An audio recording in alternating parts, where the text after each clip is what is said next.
अस्सलाम वालेकुम and welcome to जोर का जोर। आई होप आप लोग खैरियत से होंगे और अच्छे से अपना ख्याल रख रहे होंगे। मैं हूँ सबीरा पाशा और मेरे साथ मौजूद हैं मीरब ज़ीशान। और जानते हैं कि व्हाट्सएप एंड स्पोर्ट्स में आज हमारे पास क्या खबरें हैं। बांग्लादेश में शिकस्त के बाद वेस्ट इंडीज में जीत, पाकिस्तान सीरीज 2-1 से फातेह हुई, T20 सीरीज अपने नाम की। इसी के साथ साथ अगर बात की जाए वेस्ट इंडीज़ सीरीज़ की, Fakhar Zaman West Indies series से बाहर हो चुके हैं। इंजरी के बायस वतन वापसी का फैसला। इंग्लैंड वर्सेस इंडिया बहुत ज़बरदस्त सीरीज़ रही। आप स्कोर देखें तो स्कोर में आपको लगता है कि जी सीरीज़ इक्वल हुई है, बट एक मैच जो है वो 5-5 दिन चला। And today the final day of the 5th match, और जिस तरह मोहम्मद सिराज ने विकेटों पे विकेटें हासिल की, जीत दिलाई इंडिया को और 2-2 से इस सीरीज़ को बराबर किया। साथ ही साथ हॉकी की बात भी कर लेते हैं। प्रो हॉकी लीग के लिए पाकिस्तान हॉकी को ऑफिशियल दावतनामा मौसूल हो चुका है। पाकिस्तान हॉकी फेडरेशन के जवाब का इंतज़ार है। इसी के साथ हम बढ़ते हैं अपने गेस्ट्स की तरफ। हमारे साथ आज मौजूद हैं फॉर्मर टेस्ट क्रिकेटर साहब। अस्सलाम वालेकुम, कैसे हैं आप? जी वालेकुम सलाम, बिल्कुल ठीक। दूसरी जानिब हमारे साथ मौजूद हैं स्पोर्ट्स एनालिस्ट, स्पोर्ट्स जर्नलिस्ट हाफिज़ इमरान साहब। अस्सलाम वालेकुम, कैसे हैं? वालेकुम सलाम, बहुत शुक्रिया आपका। साथ ही साथ हमें बीपर पर ज्वाइन किया राना मुजाहिद साहब ने, फॉर्मर इंटरनेशनल क्रिकेटर। अस्सलाम वालेकुम, कैसे हैं आप? राना मुजाहिद साहब अस्सलाम वालेकुम। Secretary of Pakistan hockey federation हमारे साथ इस वक्त मौजूद है। और राना साहब, प्रो हॉकी लीग की खबरें आ रही हैं मुसलसल, और बात हो रही है कि अब पाकिस्तान की बारी है जवाब देने की। जवाब दे दिया गया है, क्या प्रो लीग का हिस्सा बन रही है पाकिस्तान टीम? देखिए जी, सबसे पहले बहुत शुक्रिया, आपने मुझे लिया पेपर पे। लेकिन ये मैं बता दूं कि अभी तो 12 अगस्त तक तो FIH ने हमें टाइम दिया हुआ है। ठीक है।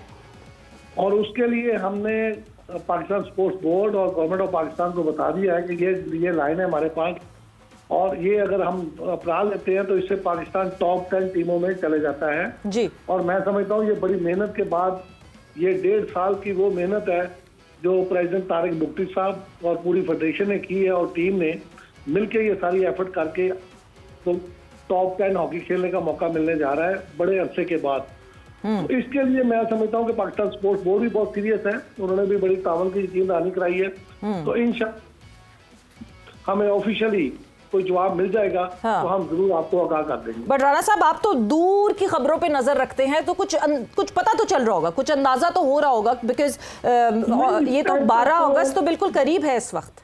जी, जो इस टाइम तक साइन मिल रहे हैं वो तो बड़े पॉजिटिव हैं, और इंशाल्लाह ताला मुझे पूरी उम्मीद है कि पाकिस्तान हॉकी फेडरेशन भी बड़ी पॉजिटिव है। खिलाड़ियों का मोराल बड़ा हाई है, टीम मैनेजमेंट का मोराल हाई है, कोचेज का इस वक्त मोराल हाई है।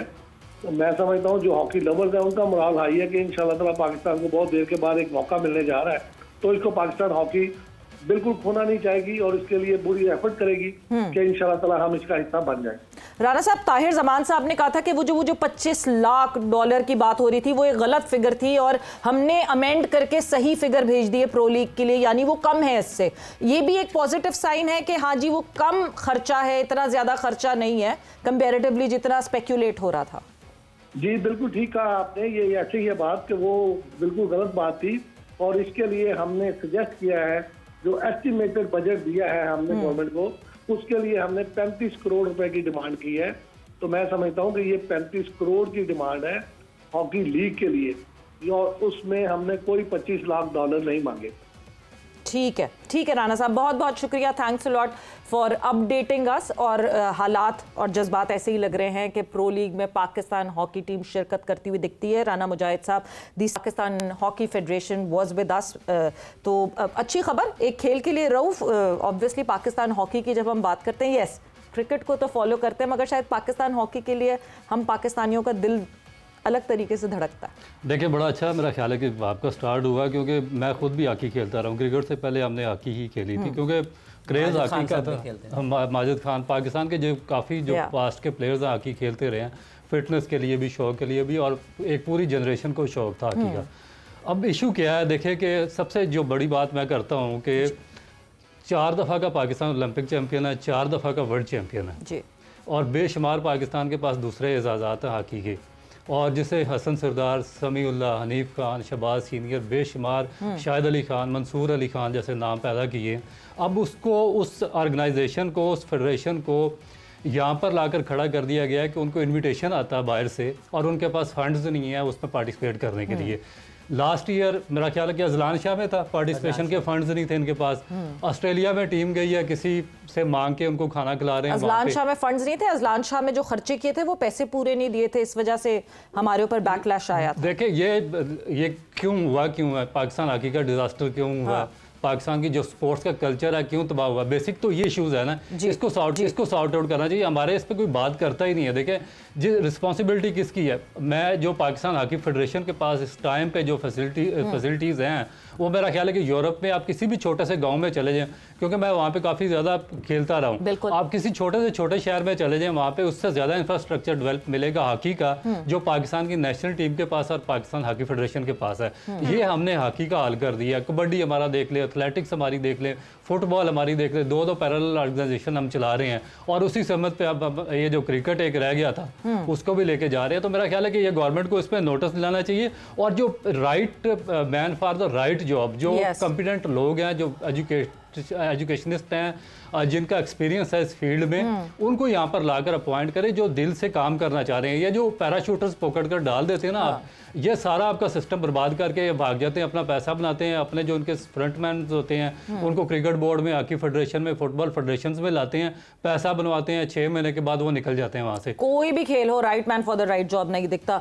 हाफिज 2018 में ये हो सकता था, जिस वक्त हम पीनलाइज हुए, प्रो लीग का हिस्सा हम बन सकते थे, बट उस वक्त पैसे नहीं। इस दफ़ा शायद बहुत ज़्यादा पुरुम्मीद लगे राना साहब जब उनसे बात की। देखिए पहली बात यह है कि ये कोई पाकिस्तान हॉकी ने अर्न नहीं किया है। ये न्यूजीलैंड अगर खेल लेता तो Pakistan hockey federation, Pakistan hockey team pro hockey league में नहीं जाती, पहली बात। दूसरी बात, बड़ा खुश लग रहे थे राना साहब कि हमने ये जो $25 लाख की बात है, ये पाकिस्तान स्पोर्ट के डायरेक्टर हैं यासिर पीरजादा साहब, मीडिया ने उन्हीं को कोट किया हुआ है, अभी उठाकर देखें आप तो आपके सामने वो खबर आ जाएगी कि यासिर पीरजादा, ये प्रेस कॉन्फ्रेंस हुई थी और उसमें PHF के सेक्रेटरी साथ ही थे गालिबन, जब ये $25 लाख की खबर और 75 करोड़ पाकिस्तानी रुपीज़ जो हैं उनकी खबर आई थी कि ये इतने पैसों की ज़रूरत होगी। तो ये किसी ने झूठ नहीं फैलाया, अगर ये किसी ने फैलाया तो जाके उसको पकड़ लें। तीसरी बात यह है कि पाकिस्तान हॉकी को सिर्फ़ और सिर्फ प्रो हॉकी लीग में ही शिरकत की ज़रूरत नहीं है, एक मुकम्मल मनसूबाबंदी और ठोस हिकमत अमली की ज़रूरत है कि जब आपके मुल्क में हर जगह आपको हॉकी खेलते हुए लोग नज़र आएँ और एक ऐसा निज़ाम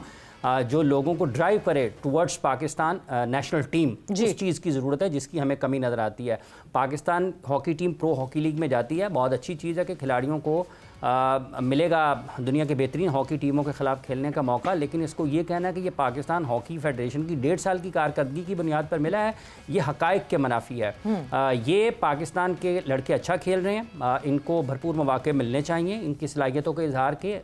ताहिर ज़मान इस टीम के हेड कोच हैं, न सिर्फ उनको पाकिस्तान की सीनियर बल्कि जूनियर टीम की जो सिलेक्शन है, एक पूरा पाथवे पाकिस्तान के हेड कोच को डिज़ाइन करना चाहिए और हुकूमत को उसको चलिए इतना तो क्रेडिट दे सकते हैं ना कि ताहिर ज़मान को लाने का तो क्रेडिट इसी बोर्ड, इसी फेडरेशन का था ना, यही सेटअप था जो ताहिर ज़मान को लेकर जो लोग आते हैं फिर अब वो और चीज़ें उसमें होती हैं। ठीक है, ताहिर पहले भी रहे हैं, इसमें तो कोई दूसरी राय नहीं है। जो अच्छा है सो अच्छा है, जो अच्छा नहीं है वो उसको अच्छा कहा नहीं जा सकता। ताहिर एक अच्छे कोच हैं ताहिर ज़मान साहब, और उनको एक आज़ादी मिलनी चाहिए और उनको इस झंझट से आज़ादी होनी चाहिए बुनियादी तौर पर कि पाकिस्तान के पास फ़ंड्स हैं या नहीं है। एक कोच की मुकम्मल तौर पर तवज्जो उसकी टीम की तैयारियों के ऊपर, उसकी अमल दरामद के ऊपर और उसके बैकअप के ऊपर, मैक्सिमम जो पोटेंशियल है प्लेयर्स का, उससे जो उसने निकालना है उसकी तरफ होनी चाहिए। डॉक्टर साहब, बिल्कुल एक कोच की जिम्मेदारी होती है और आई थिंक वो निभा भी रहे हैं कहीं ना कहीं, लेकिन मेरा ज़ाती ख्याल ये है कि जब फेडरेशन लूज़ करती है कहीं पर डिबेट करना, लोगों के लिए आवाज़ उठाना, तो फिर खुद ही प्लेयर्स भी इस बारे में बात करने लग जाते हैं, कोचेस भी आवाज़ उठाने लग जाते हैं। तो ये कमी कहीं ना कहीं फेडरेशन की तरफ से नहीं है? देखिए ये जो अभी उसी का सिलसिला है कि आप right man for the right job आप बंदे को लाते नहीं हैं। होता है क्या कि आप कोच को पकड़ के उसको सेक्रेटरी लगा देते हैं, उसको मैनेजर लगा देते हैं। मैनेजमेंट एक टोटल डिफरेंट साइंस है। आपने अगर इसमें आपके पास डिग्री है मैनेजमेंट की, आपके पास MBA किया हुआ, आपने कोई एक्सपीरियंस किसी बड़े इदारे के साथ काम किया हुआ है, फिर आप इतने बड़े इदारे पे आकर बैठे हैं क्रिकेट बोर्ड में या हॉकी फेडरेशन में या फुटबॉल फेडरेशन में। या अगर आपने आप कोच को देखिए, एक जो प्लेयर है, मुझे पता है, हम सारी ज़िंदगी मेरा इसी फील्ड में गुजरी है 30-35 साल, जो हमारे प्लेयर्स का IQ लेवल है वो इस काबिल नहीं होता कि वो किसी ऑर्गेनाइजेशन को रन कर सके। ऑर्गेनाइजेशन तो बहुत दूर की बात है, आप ये किसी क्लब को रन करने की भी एबिलिटी नहीं रखते, क्योंकि ये एक, मैं आपको पाकिस्तान के कई जो टॉप के प्लेयर्स हैं उनकी मैं मिसालें दे सकता हूँ, जो कि छोटे छोटे शहरों में आए हैं और वहाँ से वो पाकिस्तान टीम में पहुँचे और लेजेंड्स बने हैं, मगर उनके जो अपने जो क्लब्स हैं, जो अपने डिस्ट्रिक्ट्स हैं, वहाँ पे अपने सिटीज़ हैं, और उस क्लब जिसने उनको प्रोड्यूस किया है उनका बेड़ा बिल्कुल गर्क हो चुका है। तो ऐसे लोगों को जब आप इतनी बड़ी ऑर्गेनाइजेशन दे देंगे पूरे पाकिस्तान की, तो फिर आप उसका खुद ही अंदाज़ा लगा लेंगे उसका क्या हाल होगा। ये हम 2-3 चीज़ों को मिक्स करते हैं। हम बगैर एजुकेशन के, हमारे साबका प्लेयर्स हैं, हम उनको उठाते हैं डायरेक्टर अकेडमीज का। वैसे कता कलामी की माजरत, ये एक बहुत इंपॉर्टेंट बात है जो आपने की है। हम हमारे बड़े बड़े सीनियर प्लेयर्स हैं, हमारे बहुत नामी गिरामी प्लेयर्स हैं ऐसे, जो कि जब वो किसी मैनेजेरियल पोस्ट पे आते हैं या इवन किसी कोचिंग पोस्ट पे आते हैं तो वो उस तरह कम्युनिकेट नहीं कर सकते, वो उस तरह डिलीवर नहीं कर सकते कि हम जैसे खेलते थे वैसे हम किसी को खिलवा सकें। क्या मेजर रीज़न है हमारे यहाँ आके प्लेयर्स उस तरह ग्रूम क्यों नहीं होते, वो ग्रूमिंग क्यों नहीं आती? हम यही कॉन्ट्ररी इर्द गिर्द देखते हैं। मैं नहीं जा रही वेस्ट के मुल्कों की तरफ, ना मैं ऑस्ट्रेलियन क्रिकेटर्स की बात कर रही हूँ ना इंग्लिश, बिकॉज वहाँ एजुकेशन, आपकी इनिशियल एजुकेशन मैंडेटरी होती है, हमारे एजुकेशन के बगैर आते हैं। मगर ऐसे ही हमारे रीजन के और बहुत सारे प्लेयर्स हैं जो कि मैच्योर और दिखते हैं इस तरह, हमारे वाले नहीं दिखते, क्यों? देखिए, इसका बेसिक इशू ये है कि जो ये कंट्रीज़ हैं जिनकी आप मिसाल दे रही हैं, वहाँ पे जो कोचिंग कल्चर है वो right from the grass root level से डेवलप है। हाँ। और वो काफ़ी अरसे से वो वहाँ पे फंक्शन है, काम कर रहा है। उसमें जो भी बच्चा पाथवे से आता है, स्कूल से, अंडर 14 से, अंडर 13 से, अंडर 16 से, उसको पता होता है कि मैंने कोच के साथ किस तरह काम करना है, और वो कोच को बाकायदा सुनता है, उसकी बातों पे अमल करता है। फिर जो कोचेज़ होते हैं उनको वहाँ पे बड़ा छोटा कोई नहीं होता कि इसे 100 टेस्ट या 100 इंटरनेशनल मैचेस हॉकी के या क्रिकेट के खेले हुए हैं तो इसको कोच लगा दें, इस तरह कहीं नहीं होता। वहाँ पे एक पूरा कोचिंग एजुकेशन प्रोग्राम होता है, आपके पास डिग्रीज होती हैं जो आपको सिखाती हैं कि एक जो प्लेयर है उसकी साइकोलॉजी को किस तरीके से एड्रेस करना है, उसको बायोमैकेनिक्स को किस तरीके से एड्रेस करना है, उसके जो मोटर स्किल्स हैं उसको कैसे एडजस्ट करना है, फिर जो उसकी रिहेबिलिटेशन प्रोसेस है उस पर उसको किस तरीके से एडजस्ट करना है। वो जितने बेसिक फंडामेंटल्स होते हैं वो सारे के सारे वो बचपन से उनको सिखाना शुरू कर देते हैं, और फिर जो प्लेयर है वो with the passage of the time groom होके वो अपनी नेशनल टीम तक पहुंचता है। तो ये एक पूरा ना एक सर्कल डेवलप हो चुका होता है, कोच का भी और प्लेयर का भी। हमारे बदकिस्मती क्या है कि हमारे कोचिंग का नामो निशान भी नहीं है नीचे क्लब लेवल पे। दूसरा जो उससे बड़ा ब्लंडर, जब हम जब जाते हैं फर्स्ट क्लास टीमों में, जब वहाँ पे हमें कोचेस मिलते हैं अंडर 19 खेलने के लिए, या फर्स्ट टाइम जब हम कोचेस देखते हैं तो हम परेशान हो जाते हैं कि हमारे पास तो हमने कभी कोच की सुनी ही नहीं है, ना हमें कभी किसी ने कोच किया, हम नेचुरल टैलेंट पे आए हैं। तो वहाँ पे एक कोचेस का एक फौज बैठी होती है। हाँ। वो ये बॉलिंग कोच आपको कुछ बता रहा होता है, बैटिंग कोच कुछ बता रहा होता है, फील्डिंग कोच कुछ बता रहा होता है, ट्रेनर कोई और चीज़ बता रहा होता है, और जो फिजियोथेरापिस्ट है वो कुछ और चीज़ बता रहा होता है। तो बच्चे का जो माइंड है वो अपसेट हो जाता है। मैं कताई कलामी की माजरत चाहती हूँ, हमारा अंपायरिंग का मेयार भी बहुत ख़राब है डोमेस्टिक में।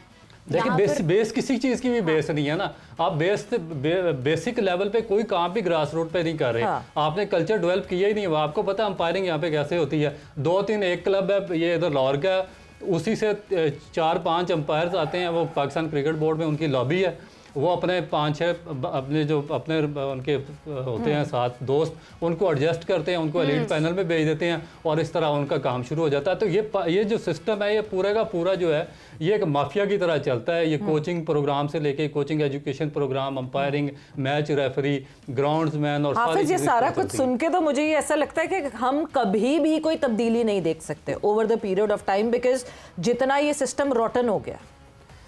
देखिए, 2 चीज़ें हैं। चूँकि तालीम से बात शुरू हुई थी, अभी चंद दिन पहले यहाँ पर सूबाई वज़ीर तालीम राना सिकंदर हयात साहब आए थे, तो मैंने उनसे गुजारिश की, ये जितने भी पाकिस्तान के टॉप एथलीट्स हैं, टॉप क्रिकेटर्स, या जितने भी और लोग जो हुकूमतों से मिलते हैं, हुक्मरानों से मिलते हैं, कभी मैंने तो सुना नहीं है, अगर किसी ने सुना तो तस्हीह कर दे, कि पाकिस्तान में आज भी खेलों को कहा जाता है गैर निसाबी सरगर्मी। क्या जुल्म है यार। उनको वज़ीर साहब को मैंने यहाँ पर कहा, मैंने कहा सर कुछ खुदा का खौफ करें, इसको बदल दें।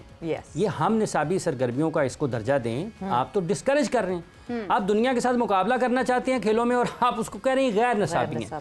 तो एक तो ये है, और ये वफाकी हुकूमत तक भी ये बात होनी चाहिए, और ये जितने भी लोग जाकर वहाँ पर मिलते हैं वज़रा से, मुशीरान से और वज़ीरान कराम से, उनको ये चाहिए कि सबसे पहले ये दर्जा बदला जाए हुकूमत का। मैं उम्मीद करता हूँ कि सूबाई सतह के ऊपर जो वज़ीर हैं और इसके तालीम के, वो कम अज़ कम इसको ठीक करेंगे। दूसरी बात आपने कहा कि अच्छा साहब, ये बड़ी इंपॉर्टेंट आपने बात की है, मैं थोड़ा सॉरी आपको कट ऑफ कर रहा हूँ।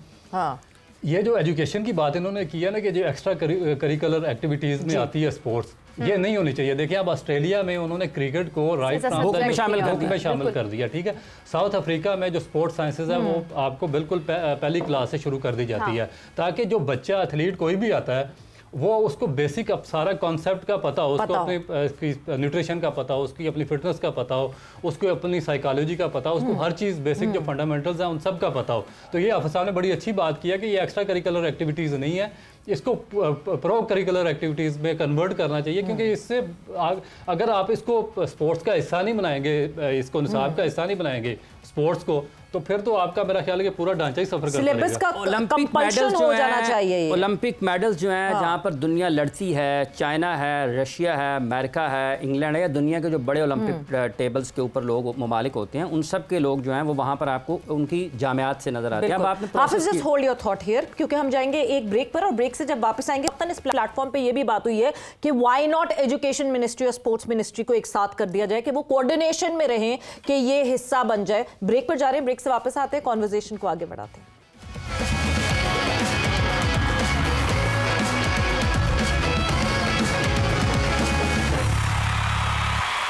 एंड वेलकम बैक टू जोर का जोर। ब्रेक पे जाने से पहले डिस्कशन हो रही थी, मुझे रऊफ ये लगता है कि जब से एजुकेशन मिनिस्ट्री और स्पोर्ट्स मिनिस्ट्री को डिटैच किया गया था, तब से हमें वो गलतियां दिखना शुरू हो गई।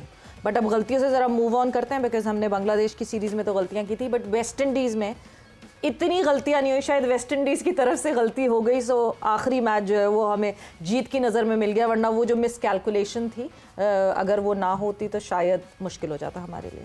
देखिए, एक तो शॉर्ट फॉर्मेट है, इसमें आप कुछ नहीं कह सकते, कोई भी टीम किसी टाइम पे भी रिजल्ट प्रोड्यूस कर सकती है।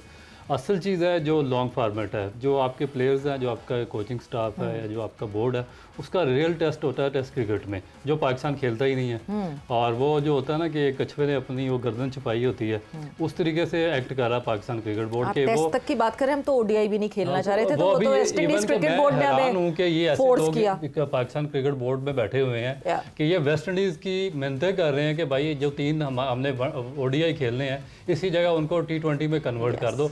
यानी कि इस कदर इनके दिमाग में ये T20 क्रिकेट सवार है। इसका मतलब क्या है कि ये पाकिस्तान क्रिकेट को स्टैब्लिश करना ही नहीं चाहते। जब इशू क्या होता है, जब आपके पास कोई इंफ्रास्ट्रक्चर बाकी ना रहे, जब आप डेवलपमेंट का काम करने से कासर हूँ, जब आपका फर्स्ट क्लास स्ट्रक्चर बिल्कुल ज़ीरो हो चुका हो, जब आपकी मैनेजमेंट बिल्कुल किसी किस्म का कोई काम करने के काबिल ना हो, तो फिर आप लॉन्ग फार्मेट से दूर भागते हैं।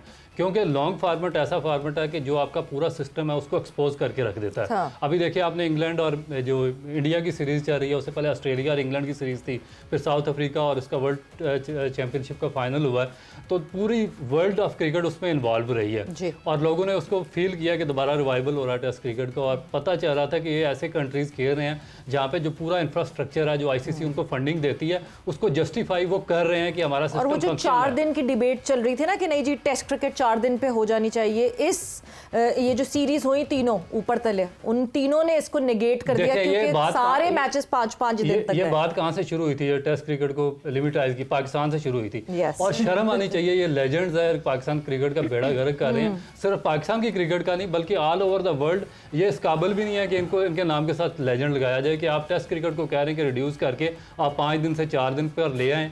और आपने देखा ये जो टेस्ट सीरीज हुई है 4-5 टॉप टीमों की, पूरी वर्ल्ड इसमें इन्वॉल्व रही है और जितने पूरी दुनिया के स्पेक्टेटर्स हैं सब इसमें पूरे 5 के 5 दिन इन्वॉल्व रहे हैं। फिर हमारे लेजेंड्स क्या कहते हैं कि जो वनडे है उसको भी 25 या 30 ओवर पे महदूद कर दिया जाए, उसकी जगह T20 किया जाए और ये जो वनडे क्रिकेट है इसको खत्म कर दिया जाए। मसलन कि ये सिर्फ ये वनडे क्रिकेट नहीं खत्म करना चाह रहे, ये पाकिस्तान से पूरा क्रिकेट का इंफ्रास्ट्रक्चर उसको तबाह बर्बाद करना चाह रहे हैं। और बदकिस्मती क्या है कि यही लोग पाकिस्तान क्रिकेट बोर्ड के जो चेयरमैन जो पिछले 10-15 साल से बनते आ रहे हैं और अभी हैं, उनके ये आगे मशीर लगे हुए हैं, और उन ये जो पाकिस्तान क्रिकेट का दिमाग इन लोगों पे मुश्तमिल है जिनका अपना दिमाग ही नहीं है कि वो कहते हैं कि टेस्ट क्रिकेट को ही लिमिटाइज कर दिया जाए। बिल्कुल, बड़ा अच्छा पॉइंट आपने रेस किया कि दिमाग इन मुश्तमिल है इनके ऊपर। हाफिज साहब, वही बात आ जाती है कि जब सरबराह शायद चीज़ों की इतनी जानकारी नहीं रखता तो वो डिपेंड करता है मशीर के ऊपर।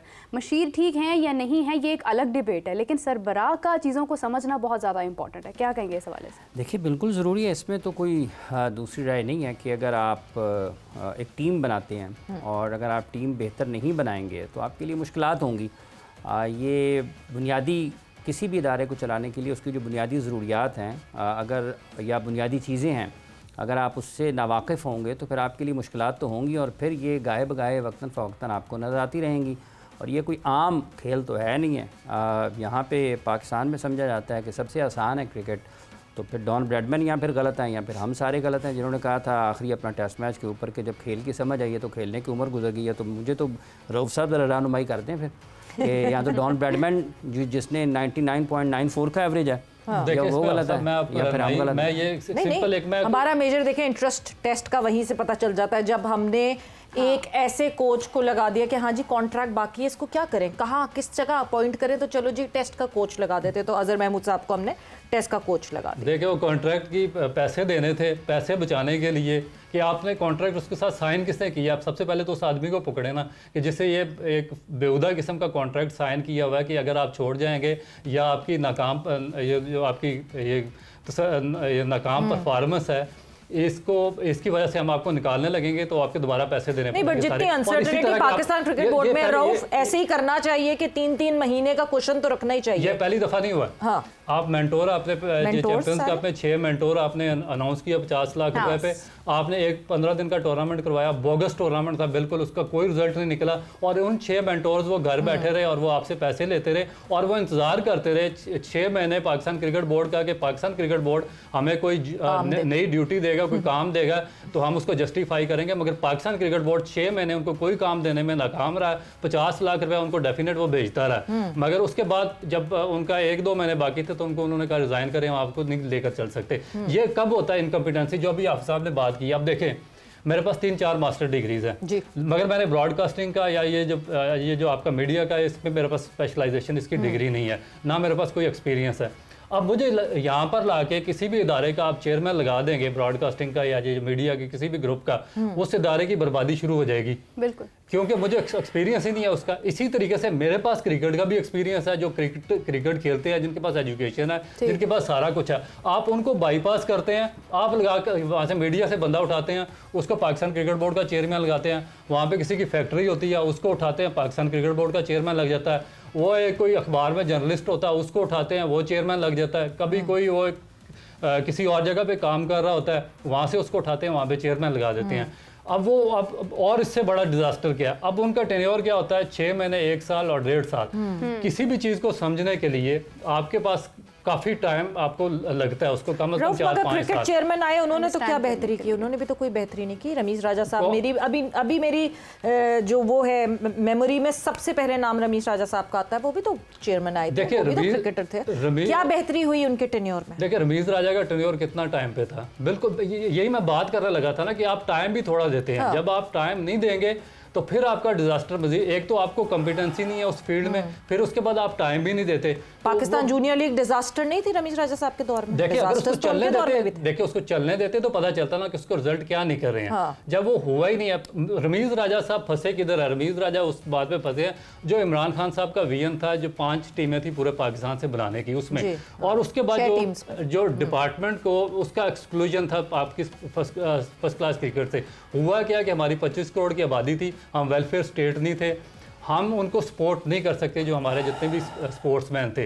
तो जितना 5 टीमों में 25 करोड़ की आबादी को आप संभाल नहीं सकते। सिर्फ कराची की आबादी आपकी 4-5 करोड़ और उसकी सिर्फ एक टीम थी, पूरे इंटीरियर सिंध की, पूरे जनूबी पंजाब की आपकी एक टीम थी, कोई डिपार्टमेंट नहीं था। इसमें बेताशा बेरोजगारी फैली है और उसका जो सारा नजला है वो गिरा रमीज राजा के ऊपर। और मेरा ख्याल है कि उस वजह से सारा, और उन्होंने ऐसा कोई गलत काम नहीं किया, इस वजह से उनका काम खराब हुआ। अच्छा, मैं यहाँ पे हाफिज साहब से भी मशवरा लेना चाहूँगी इस हवाले से, इसी बात के आगे कि हाफिज साहब चले चेयरमैन तक तो ठीक है, लेकिन जो बाकी जिम्मेदारी हैं, सकैन मुश्ताक साहब आए, बहुत सारे क्रिकेटर्स आए, पीसीबी के अंदर आए, मुख्तलिफ नशिस्तों पर आए, लेकिन हमारी वो मिस्टेक्स ठीक नहीं हो पाई आज तक। हमारा स्पिन वाला डिपार्टमेंट आज तक भी सफ़र कर रहा है, हमारी बैटिंग आज तक सफ़र कर रही है, लेकिन अगर हम लगा भी देते हैं किसी एक्सपर्ट को तब भी हमें उसका रिजल्ट उस तरह से क्यों नहीं मिलता? अच्छा, एक जो रमीज़ साहब का जिक्र है ना, उनके ऊपर बड़ी तनकीद रही है जब वो चेयरमैन थे पाकिस्तान क्रिकेट बोर्ड के, लेकिन चूँकि 2000 के बाद जब वो उस दौर में जब general Tauqir Zia Pakistan cricket board के चेयरमैन थे,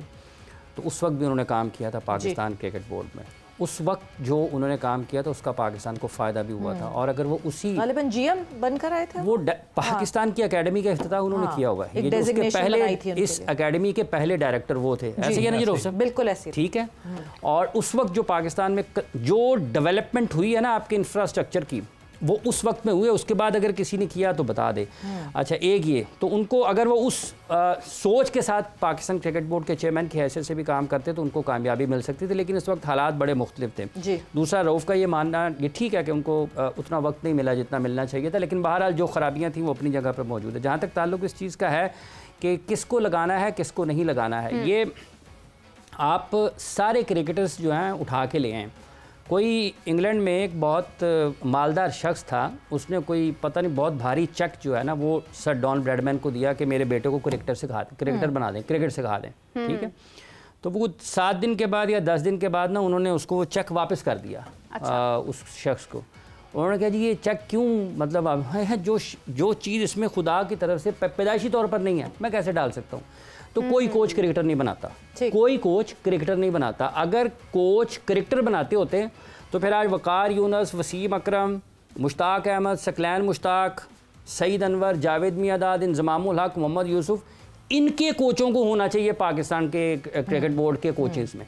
इनको होना चाहिए ना, क्योंकि इन्होंने, वो तो अजीम कोच होंगे ना जिन्होंने ये प्लेयर लाए, वो तो फिर वो बड़े कोच हुए ना, दादा कोच तो वो हुए, उनको होना चाहिए था। अब ये यहाँ पर सिर्फ पैसे का खेल है, सिर्फ पैसे का खेल है। ये टॉप क्रिकेटर्स हैं, इनको अल्लाह ने सलाहियत दी, इन्होंने पाकिस्तान के लिए क्रिकेट खेली, विकेटें ली, रन्स किए, लेकिन बना के दिखाएं फिर सारे मिलके। कोई एक बंदा को, एक क्रिकेटर को तो सामने लाना बड़ी दूर की बात है, किसी एक की कोई एक खामी दूर नहीं कर पाए। हमने 5-5 मेंटोर्स रख दिए, कोई एक क्रिकेटर सामने नहीं आया, बट वक्त का मुकाबला सख्त में। रऊफ, एक आपका ज़रूर पॉइंट इस बात पे चाहूँगी, फ़खर जमान अब नहीं मौजूद ODI सीरीज़ के लिए। आसानी हो गई सिलेक्शन करने के लिए कि जी हाँ जी एक स्पॉट खाली हो गया, या मुश्किलात होंगी हमें इस ODI में वेस्ट इंडीज़ के खिलाफ? देखिए, मेरा नहीं ख्याल कि वेस्ट इंडीज़ के खिलाफ पाकिस्तान को किसी किस्म का भी मुश्किल का सामना करना पड़ेगा, और स्पेशली वो लॉन्ग फार्मेट तो खेल ही नहीं रहते हैं ज़्यादा। तो पाकिस्तान को मेरा ख्याल है कि कंप्रीहेंसिवली ये सीरीज़ जीतनी चाहिए, और अगर बाबर आजम को भी यहाँ पे चांस मिल रहा है पूरा, तो उसको जस्टिफाई करनी चाहिए। ये ठीक है कि उसके पूरे पाकिस्तान में उसकी फ़ैन फॉलोइंग भी है, उसके बारे में बात भी होती है, मगर उसकी अपनी परफॉर्मेंस को भी उसको मद्देनज़र रखना पड़ेगा कि आप कितने लंबे अरसे से पाकिस्तान टीम का पार्ट एंड पार्सल है, और कितने मेजर इवेंट्स आ चुके हैं, कितने वर्ल्ड कप्स हो चुके हैं, कितनी चैंपियन ट्रॉफी गुजर चुकी हैं, मगर आपकी परफॉर्मेंस क्या है। तो उनको मेरा ख्याल है कि एशिया कप से पहले एक अच्छा एक तैयारी का मौका मिल जाएगा। और मेरा ख्याल है कि इस एक सीरीज़ की एक वायद चीज़ यही देखने वाली होगी कि आया बाबर आजम फॉर्म में आते हैं या नहीं आते। बाबर आजम के लिए बहुत इंपॉर्टेंट है ये सीरीज़, पाकिस्तान के लिए हर सीरीज़ इंपॉर्टेंट है, बाबर आजम के लिए तो मेरा नहीं ख्याल कि बहुत इंपॉर्टेंट है। उसको क्या फ़र्क पड़ता है, 2023 से अब तक उसकी कारकर्दगी ख़राब है, तो क्या फ़र्क पड़ा है? यहाँ पर किसी को फ़र्क पड़ता है? कोई फ़र्क नहीं पड़ता। वो जब अगर क्या ये जो ODI सीरीज़ में परफॉर्मेंस होगी ये रिफ्लेक्ट करेगी, और T20 में कहीं वो जगह बना पाएंगे या नहीं? नहीं, T20 बिल्कुल एक मुख्तलिफ किस्म का खेल है पाकिस्तान में, जिस तरीके से उसको लिया जाता है, कोई फ़र्क नहीं पड़ना। वो अगर अच्छा होगा तो लोग आपको ऐसे बताना शुरू कर देंगे, एक पूरी हवा चलेगी, आंधी और तूफान आएगा बाबर के बारे में। और अगर खुदा न खास्ता अच्छा नहीं होगा तो फिर आपको खबरें मिलेंगी, बाबर को उसने ये कह दिया, उसने उसको ये कह दिया, उसने उसको ये कह दिया। असल मकसद से, असल चीज़ से तवज्जो हट जाएगी, और यही हो रहा है बरसों से। जो मकसद है उसको धुंधला कर दिया गया है, और लोग आपस में उलझ रहे हैं। इस सारी आपसी लड़ाई में, इख्तलाफात में जो मफाद परस्त हैं वो फ़ायदा उठा रहे हैं, और जो बोलने वाले हैं जिनको दुख हो रहा है क्रिकेट का, ऐसा नहीं है उनको भी दुख होता होगा, लेकिन उनका मफाद उनके दुख से ज़्यादा बड़ा है। बिल्कुल, तवज्जो उठाने की कोशिश अभी रिसेंटली भी की गई थी, जिसकी तरदीद फिर जो है कि पाकिस्तान क्रिकेट बोर्ड ने कि इस तरह कुछ नहीं हुआ, जो इनसाइडर्स आई थी लड़ाइयों की और वॉट, बट विद दैट वक्त यहाँ पे जोर का जोड़ का ख़त्म हो गया। 8 अगस्त से जो है वो शुरुआत होनी है the ODI series Pakistan versus West Indies. And with that Savera Pasha को और मीर अफजीशान को इजाज़त दीजिए। अपना बहुत ख्याल रखिएगा। टेक केयर, बाय बाय, अल्लाह हाफ़िज़।